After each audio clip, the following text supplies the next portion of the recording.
Crown Vic, the most disrespected but respected car of all times, in my opinion. And people, listen. Take this, not as me talking junk about people, but it's a safety hazard right here. We call it cross-threaded, and they put it on there, and you don't realize that it's cross-threaded until you keep hearing random knocking noises and you don't know why. You see this right here?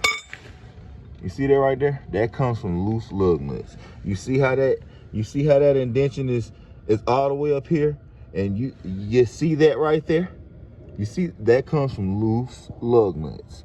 That wasn't put back on properly.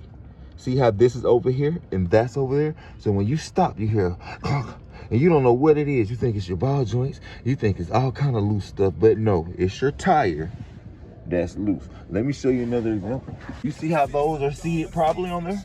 You see that? That's how your lug nuts are supposed to be. They're supposed to be tight, seated, no rust, no leakage or anything coming from it, because that indicates that they're loose. I went a little CDL on you too, so there, gave you some game. So after cracking these lug nuts off, one broke stud, another broke one, we finally got it off. I guess it's safe to say they was cross-threaded. Wow. All right, ladies and gentlemen, we gotta take this brake caliper off, take this rotor off. And we got new parts we gotta put in. Just went to the parts store. This is the part number, what we need. Show you how to change your wheel studs.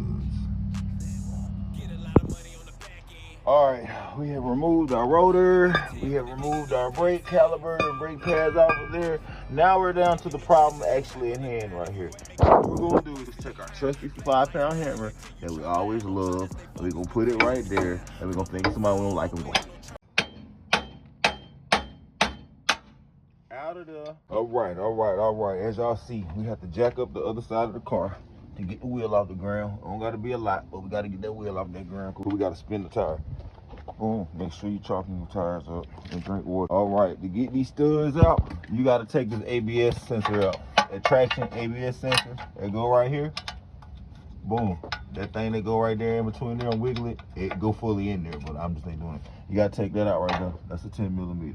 That's how you can be able to get your studs in and out. The only way you're gonna be able to do it, without, unless they just already broke off. All right, as you see, I got my wrench. I got my little bigger lug nut or whatever you need that's bigger than the actual stud. I got the actual lug nut and I got the stud on there. As you can see, we're gonna keep doing this until it's flush. That's all I'm doing. I got a breakable on there. I'm making sure I'm on the stud and I'm just doing it till it's flush. Almost enough. All right, so I put all these in, not in, but I just got them in just so I could tighten them. This one's tight, but I saved one just so I can show y'all what I'm talking about. Turn that motherfucker like that. All right, we want to take this right here, and you see how we got that hole back there.